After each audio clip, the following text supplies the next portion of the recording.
I invite you to speak aloud our affirmation. The words are printed on the chat line or in the back of your order of service. Love is the doctrine of this church. The quest for truth is its sacrament, and service is its prayer. To dwell together in peace, to seek knowledge and freedom, to serve human need. For these high purposes do we unite in worship. So, my friends, during this month of October, with courage as the worship theme, we're certainly experiencing many changes. Change seems to be all about us, and change often asks of us courage to face the new or the unknown. Right now, we know change in the weather, the morning frost on windshields and on grass, snow at higher elevations. Did anybody have snow at your house this morning or over the weekend? I don't know how far down it is yet. Or the falling of leaves. We're certainly experiencing trees becoming bare. Next week, we turn the clock back, an extra hour of sleep, and also bringing that shift in the time of sunset. And in the political world, it seems that nearly every installment of the nightly news includes some report of some change in national leadership in countries, in predictions about the outcome of midterm elections in 10 days. And of course, here in congregational life, change is core to this interim transitioning period that we've all agreed to participate in. When the seasons change, we usually experience change in habits, especially in our relationship with Mother Earth. As daylight lessens, and we may spend more time indoors, or maybe we spend more time outdoors, depending on what your winter sports activities are. Changing seasons reminds us of cycles of life. Change is not negative. It's a sign that we are alive. Any organism or organization that doesn't change is not alive. We often acknowledge these cycles of the earth through annual holiday celebrations. For me, any recurring holiday is a reminder of how time moves forward and how Mother Nature moves forward. I value holidays, not only for the day off or the change of pace. Holidays also serve as markers of time. In my own childhood, my memories of Halloween, that when trick-or-treating came, clearly it marked a jolly turning point in the calendar. After Halloween, Christmas wasn't far behind. Holidays are also a time to reflect on where we were 1 year ago, a time to measure what has changed and what remains the same. Holidays remind us that these cycles of change are unavoidable. So here at the end of October, we celebrate several holidays which mark life's turning points. At this point on the calendar, we are roughly halfway through autumn. That is, we're 3/4 of the way to the winter solstice. Here at autumn's halfway point, we're on a hump of sorts. We're neither here or there. Anybody feeling this? We're neither here nor there. Not totally in the warmth of early fall, not into the deep cold of winter yet. And I know I have not experienced a Southwest Colorado winter yet, so I'm not quite sure what's in store for me. We're in what is referred to as liminal space, a borderland of sorts, not exactly knowing what to expect in the weather from day to day, halfway between the harvest and the death of the frozen ground. For some, such uncertainty is unsettling. It feels like we have 1 foot in the old, 1 foot in the new. Do you ever feel unsettled at this time of year? Anybody experiencing this? Or maybe next Sunday when we change the clocks. We're feeling a little bit off balance, perhaps. Changing seasons might ask courage of some of us. While any change unsettles us, anticipating new activities can also feel hopeful because of new insights we can gain from these liminal spaces by going into these borderlands. That sense of being unsettled may be one reason humans have created rituals for these liminal seasons. Rituals, rituals, ceremonies with more than utilitarian significance.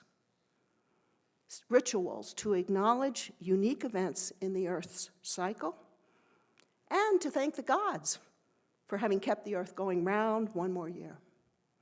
Rituals which help us deal with that which is mysterious and uncertain. Rituals make the liminal spaces in our lives more palatable, more understandable. It seems part of the human condition to ritualize cycles of life. I look forward to holidays. These markers on the calendar remind me I am not alone. I'm connected to many systems, many cycles of revolving history that afford me a living heritage from the past. I am the inheritor of traditions and influences that began before my life started and will likely continue after my life is over. Annual holidays and rituals remind me that my life exists within many different systems. The movement of the earth toward what may seem like the death of Mother Earth at this time of the year reminds us to remember loved ones who are no longer with us in life, but remain with us in spirit. No coincidence that at this time of the year, with Mother Earth's turning, humans have created various rituals to remember departed loved ones. One that many of us know is Day of the Dead, Dia de los Muertos, which derives from Mexican Indian tradition, which goes back as far as 2,000 or 3,000 years. Day of the Dead is officially celebrated on November 1st and 2nd in Mexico, in Canada, in the United States, and elsewhere around the world. And there's many variants of Day of the Dead. Although the dates nearly coincide, Day of the Dead is not directly related to Halloween, which in modern times has become mostly a secular holiday based on schemes and pranks from the dead, and which we're going to celebrate at the end of this service this morning. Instead, Day of the Dead honors dead through the earnest preparation by the living and recognizes positive recollections of departed loved ones. The celebration Day of the Dead lasts 2 days. It acknowledges departed children, the little angels, as they're called, on November 1st, and departed adults on November 2nd. Last year, one of my relatives died on Day of the Dead, and it was just a wonderful send-off for her. I happened to be visiting a museum with a Day of the Dead altar, a magnificent altar, and it was just a wonderful celebration to send her spirit through that altar. A related ritual by Wiccans around the world is Samhain, which originated as a Celtic festival about halfway between the autumn equinox and the winter solstice to mark harvest and the beginning of winter darkness. Versions of Samhain have taken on religious cast, and I actually haven't caught up with y'all. Has this congregation celebrated Samhain in some years? Yes, I'm seeing some heads shaking, yes. Well, another year we'll get to a Samhain celebration as well. Day of the Dead and Samhain also have parallels in Christian traditions. The early Christian church borrowed from pagan celebrations, honoring the turning of the autumn season to create All Saints and All Souls days. And I'll leave it for you to decide which one you're in. Originating as 2 distinct festivals, through the centuries they've mixed and crossed over in various ways. So All Saints' Day began by the 4th century to honor various Christian martyrs. Then other departed Christian leaders achieved sainthood, and they were given their own days of recognition, such as days for St. Mary, St. Peter, St. Paul, St. Patrick. By 800 AD, Christianity celebrated a full cycle of saints. That All Saints' Day was set for early November, the same time as pagan holidays honoring the dead, is no coincidence. A lot of crossovers in history between pagan and Christian traditions and celebrations.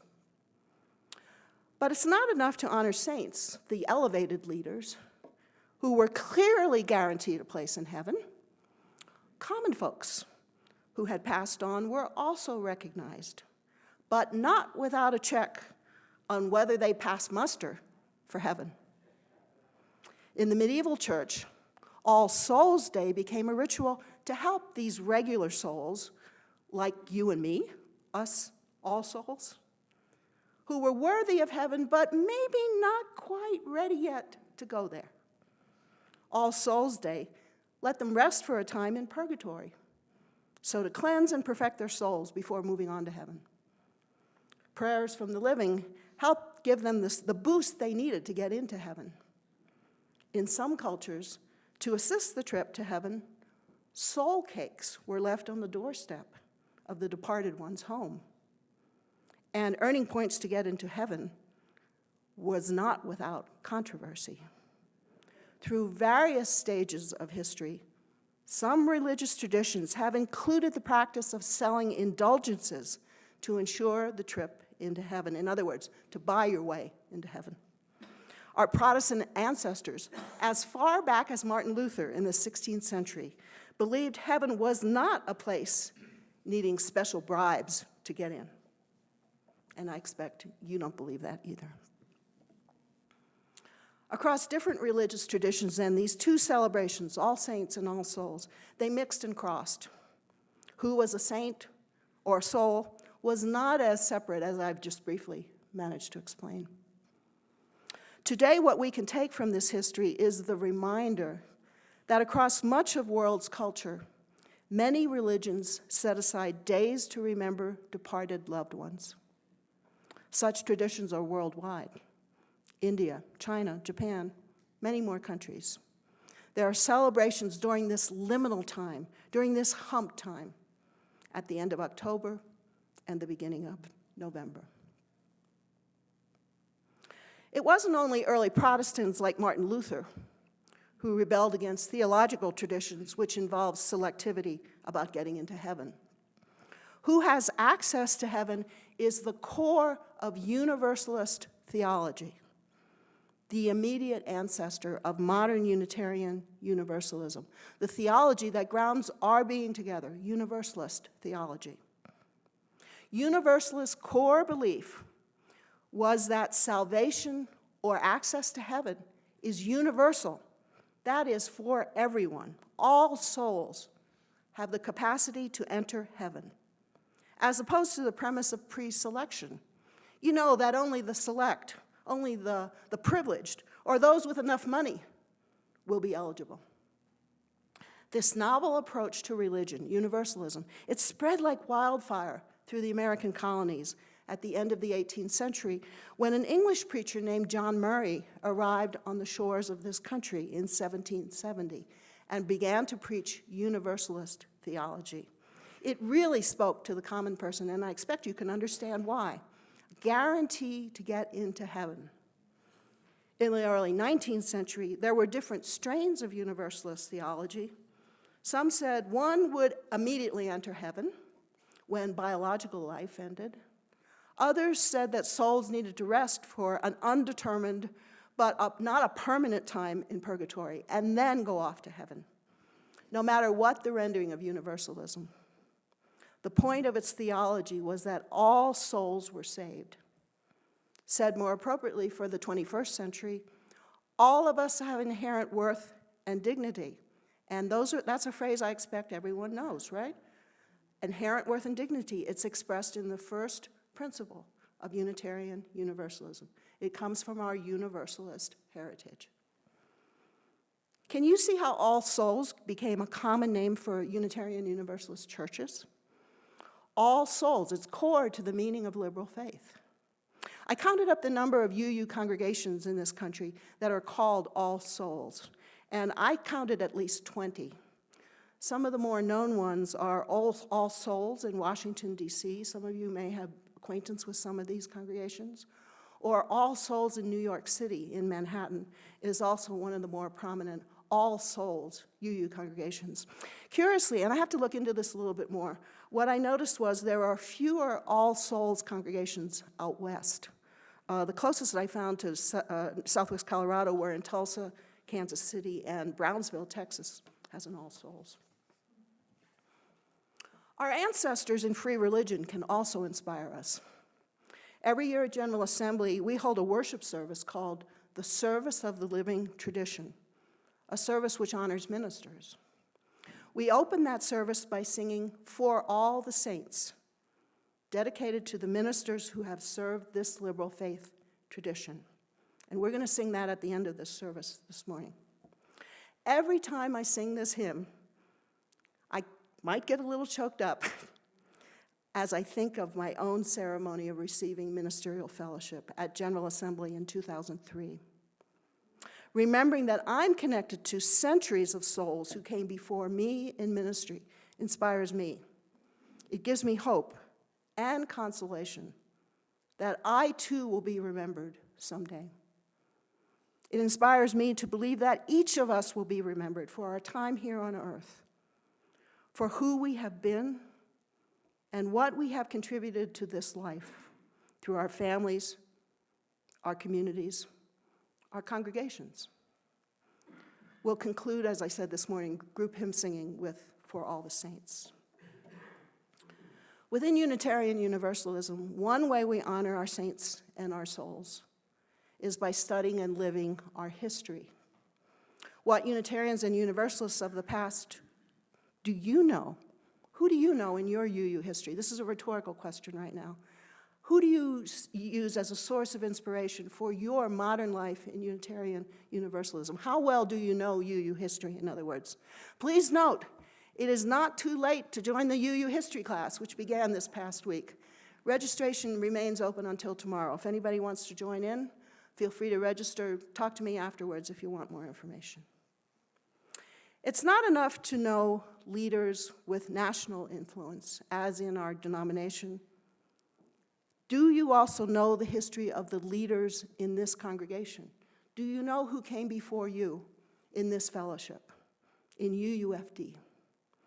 Many churches have a photo gallery of professional staff, posted somewhere. This might be a transitioning project for you to consider creating during this interim time, a gallery of those who have led and served this congregation through its history. So think about it, a project for this congregation. It's also important to know our personal ancestors, family members who have nurtured us, colleagues who have guided us. I expect many of you have your own rituals for remembering persons with whom you have been deeply connected. I expect that not all of your ancestors were totally perfect human beings. My family certainly wasn't. But still, they are a part of who we are today, as we are a part of them.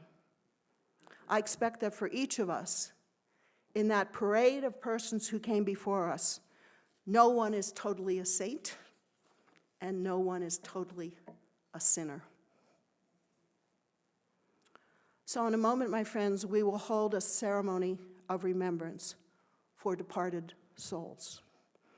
So let me forecast a bit how it will work, and then when I get over there to the table, I'll review again. Marilyn will play through Comfort Me one time. We won't sing. During that time, I'll invite you, as you wish to participate in this ceremony, to come up the side aisles.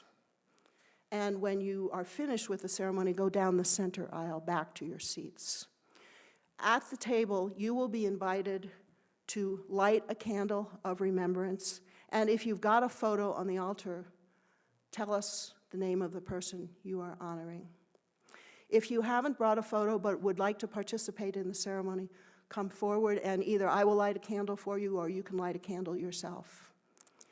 You do not need to speak the name of the person you're lighting the candle for. If you do want to identify that person, Frank will be holding the mic and he'll give you access to the mic. So we can go with the flow a bit. I know you guys can do this. You're used to ceremonies like this. So again, when we begin, I invite you to come out up the outer aisles. After we finish that ceremony, I'll offer a meditation, and one more time singing the first verse of Comfort Me, our opening hymn. This morning then, my friends, may we remember those who came before us, keeping their spirits alive and strong and loved. May all this be so.